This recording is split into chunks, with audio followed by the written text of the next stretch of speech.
Pocas figuras han conseguido encarnar la esencia del rock con tanta fuerza como Mick Jagger.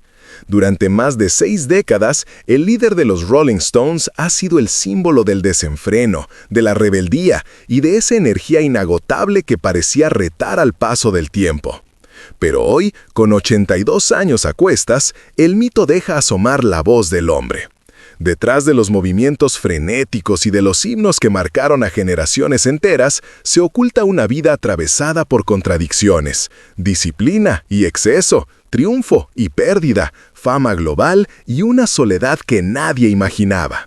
Desde sus primeros pasos en Dartford, un pueblo inglés marcado por la posguerra, hasta convertirse en Sir Mick Jagger, la historia es tan fascinante como dolorosa. Y lo más impactante es que a esta edad comienza a revelar lo que nunca se atrevió a decir.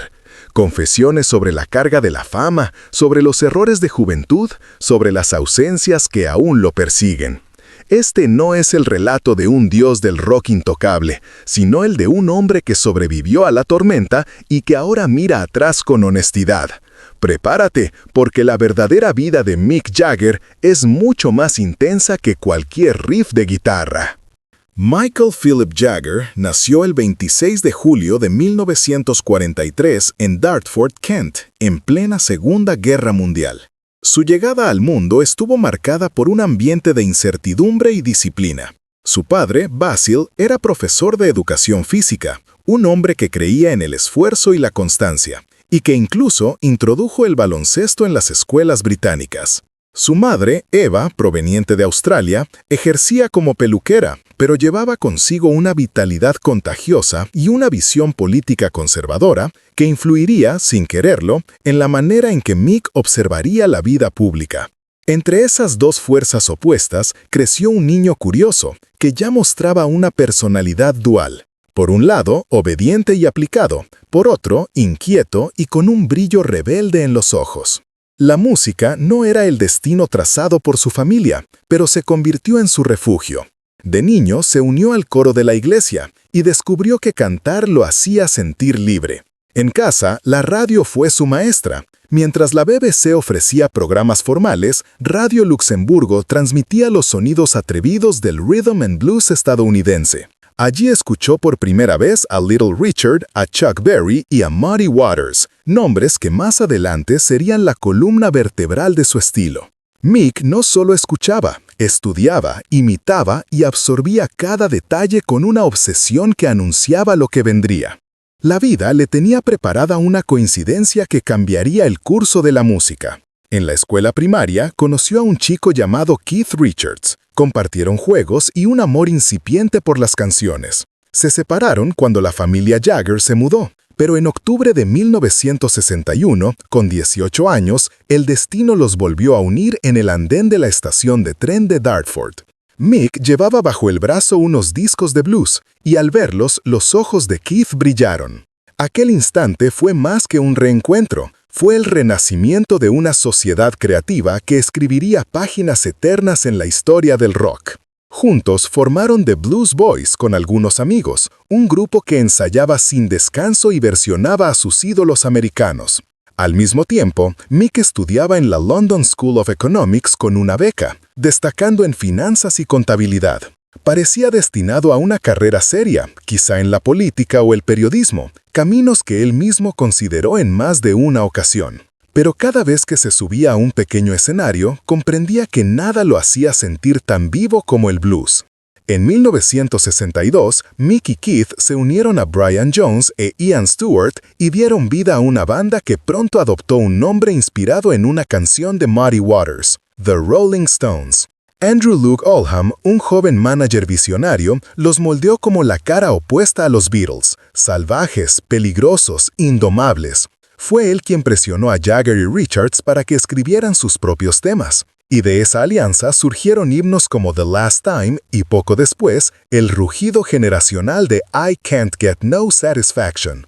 El muchacho aplicado de Dartford ya no estaba destinado a un despacho. Había elegido el camino del rock y con él cambiaría para siempre la música popular. El éxito arrollador de los Rolling Stones en la primera mitad de los 60 convirtió a Mick Jagger en el rostro de la rebeldía juvenil. Pero con la fama llegó también el ojo crítico de la prensa y la persecución de las autoridades. En 1967, la finca Redlands de Keith Richards fue escenario de una redada policial que marcó un antes y un después. Un periodista sensacionalista había confundido a Brian Jones con Mick, acusándolo de consumir drogas en público.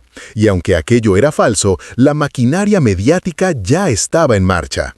La policía irrumpió en la casa.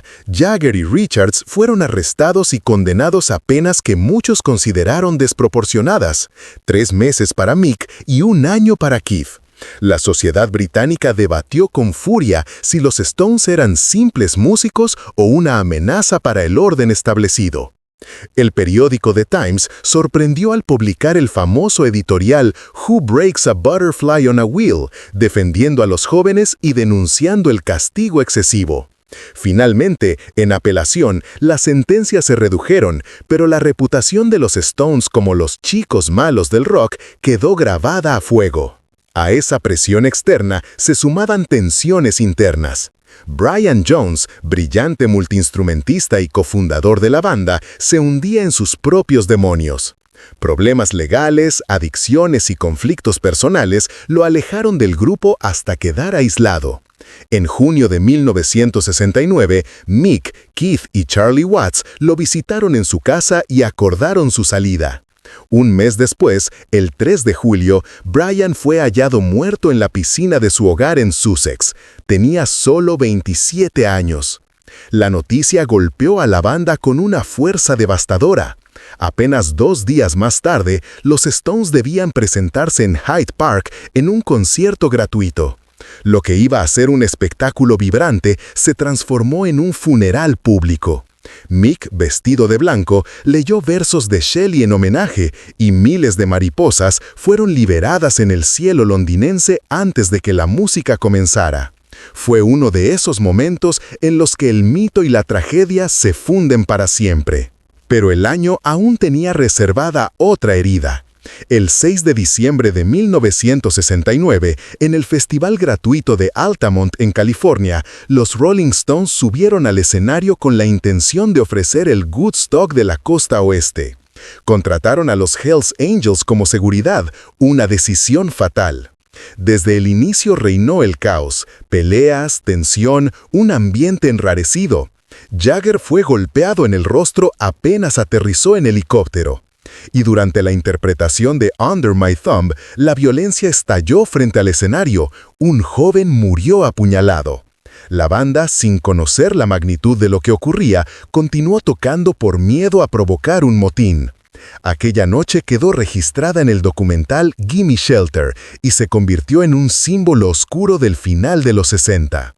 Mick reconoció años más tarde que nunca había sentido tanto miedo en un escenario. Altamont fue la prueba de que el sueño hippie podía transformarse en pesadilla. El brillo del rock convivía con la sombra de la violencia y los Rolling Stones, lejos de destruirse, sobrevivieron a base de cicatrices. Su leyenda creció, pero el precio fue altísimo. La inocencia de los 60 quedó enterrada para siempre. Los años 70 consolidaron a los Rolling Stones como una de las bandas más grandes del planeta. Después de la tormenta de los 60, el grupo parecía haber encontrado una fórmula infalible: discos arriesgados, giras multitudinarias y un aura de invencibilidad. Sticky Fingers, en 1971, abrió la década con un sonido cargado de blues y sensualidad. Y Exile on Main Street, en 1972, grabado en condiciones caóticas en el sur de Francia, terminó convertido en una obra maestra del rock. Cada lanzamiento era un acontecimiento, y Mick Jagger, con su magnetismo, se transformaba en la encarnación misma del exceso y la elegancia descarada. Canciones como Brown Sugar o Angie no solo lideraban listas, sino que definían estados de ánimo de toda una generación. Pero bajo esa fachada triunfal comenzaban a aparecer grietas. Keith Richards, atrapado en sus adicciones, chocaba cada vez más con Mick, cuyo apetito por el éxito y la vida social lo llevaba en otra dirección. Jagger exploraba con fascinación el mundo de la moda, el jet set y, más adelante, el mercado emergente de los videoclips. Keith, en cambio, se aferraba a la crudeza del blues y a la esencia más auténtica del grupo. Esa diferencia de visiones no era solo artística, era personal. Lo que alguna vez fue camaradería se convirtió en competencia. En los 80 la tensión explotó. Mick decidió lanzar su carrera en solitario con She's the Boss en 1985 y más tarde con Primitive Cool. Para Richards, aquello fue una traición. La banda grababa Dirty Work en medio de un clima envenenado, con los músicos entrando y saliendo del estudio por separado. El resultado fue un disco que reflejaba el desgaste y la distancia.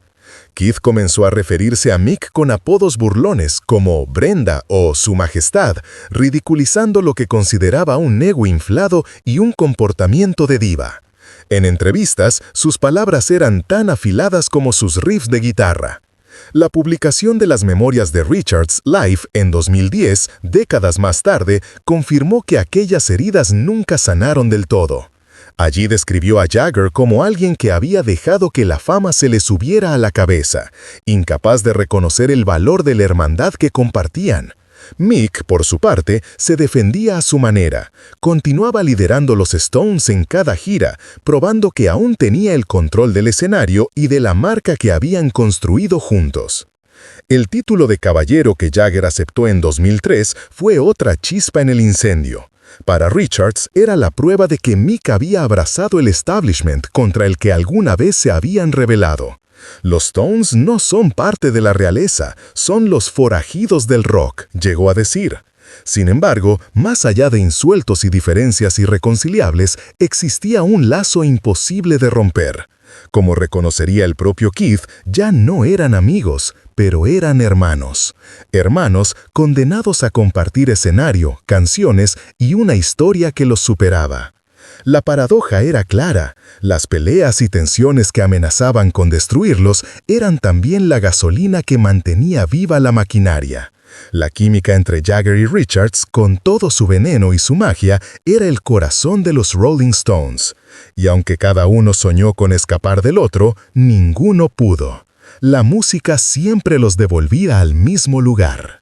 Si en los escenarios Mick Jagger era un dios del rock capaz de hipnotizar multitudes, en su vida privada la historia era mucho más turbulenta.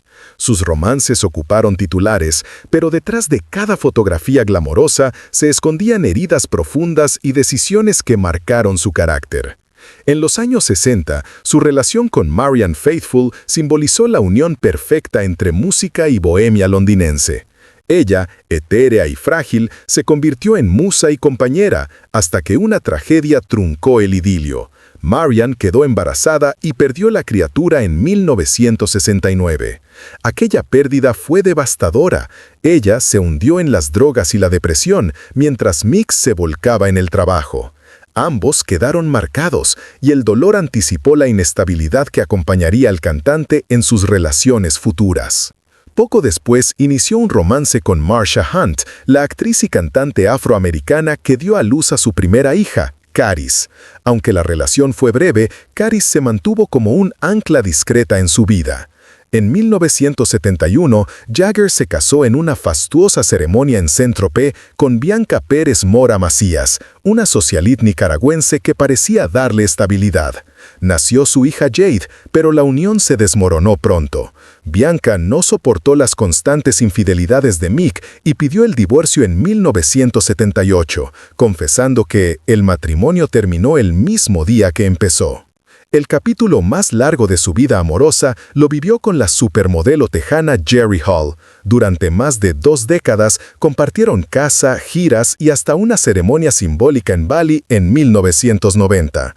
Tuvieron 4 hijos, Elizabeth, James, Georgia May y Gabriel, y parecían haber formado una familia sólida. Sin embargo, a finales de los 90, la aventura de Mick con la modelo brasileña Luciana Jiménez salió a la luz, y con ella el nacimiento de su hijo Lucas. La traición fue el golpe final. En 1999, Jerry rompió la relación. Quizá el dolor más profundo llegó en 2014, cuando Lern Scott, diseñadora de moda y su pareja durante más de una década, se quitó la vida en Nueva York. Mick estaba de gira en Australia cuando recibió la noticia y por primera vez mostró una vulnerabilidad poco común. Publicó un mensaje en el que confesaba estar devastado. Aquella pérdida lo persiguió durante años, dejando al descubierto la soledad que habitaba bajo la figura del rockstar indomable. Pero la vida le dio un giro inesperado en 2016. A los 73 años, se convirtió en padre nuevamente junto a la bailarina de ballet Melanie Hamrick, quien dio a luz a su hijo Devereaux. Para Mick fue una experiencia extraña, criar a un niño pequeño cuando ya era abuelo y había vivido casi todo. Él mismo admitió que se sentía fuera de práctica, pero al mismo tiempo más relajado, decidido a disfrutar cada momento con serenidad. Hoy, con 82 años, Jagger confiesa que ser estrella del rock no siempre lo llenó intelectualmente. Hubo momentos en que deseó ser maestro, periodista o político. Reconoce que las giras lo dejaron aislado y que su rivalidad con Keith Richards fue a la vez un castigo y un salvavidas. Sin embargo, su hambre ya no es dominar, sino conectar. Colaboraciones recientes con Lady Gaga y Paul McCartney en Hackney Diamonds muestran a un Mick distinto, menos preocupado por la conquista y más interesado en compartir. Detrás del mito queda un hombre marcado por pérdidas y renacimientos que aún se niega a abandonar el escenario. A los 82 años, Mick Jagger sigue siendo mucho más que un cantante de rock. Es el reflejo de una época que cambió para siempre la cultura popular, y también el ejemplo vivo de cómo la fama puede moldear y desgarrar a un hombre al mismo tiempo. Desde Dartford hasta los estadios más grandes del planeta, su vida ha sido un viaje marcado por la gloria, las pérdidas y la reinvención constante. No hay escenario que no haya conquistado, ni herida que no haya dejado huella en sus canciones. El mito del rebelde eterno convive hoy con la imagen de un padre tardío que intenta disfrutar de la calma después de la tormenta. Sus confesiones recientes nos muestran a un hombre que ya no tiene miedo de hablar de soledad, de arrepentimientos y de lo que pudo haber sido. Pero esa honestidad no disminuye su grandeza, al contrario, la multiplica. Porque la verdadera leyenda no está solo en los riffs eléctricos o en los bailes salvajes, sino en haber sobrevivido a todo eso y aún tener algo que decir. Y ahora la pregunta es tuya. ¿Cuál es tu canción o tu momento favorito de los Rolling Stones? Déjalo en los comentarios, comparte este video y no olvides suscribirte para seguir descubriendo los secretos que el tiempo intenta ocultar, pero que siempre terminan saliendo a la luz.